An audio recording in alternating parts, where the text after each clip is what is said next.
Hey everyone! In this quick tutorial, I'm going to show you exactly how to fix YouTube videos not downloading.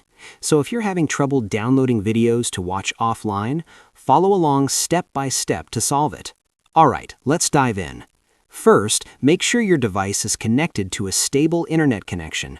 You can check this by opening your notification bar and confirming your connection. Once that's done, go ahead and refresh your YouTube app. After refreshing, you'll be back on the home page. Now tap on your profile picture at the bottom right corner. Next, click the gear icon at the top right to open your settings. Scroll down and select Data Saving. Here, make sure to turn off the data saving mode. Also, disable Download over Wi-Fi only and turn off any mobile data restrictions.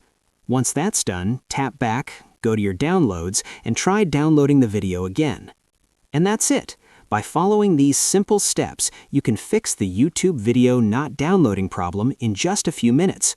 If you found this tutorial helpful, make sure to like the video and subscribe for more easy step-by-step guides.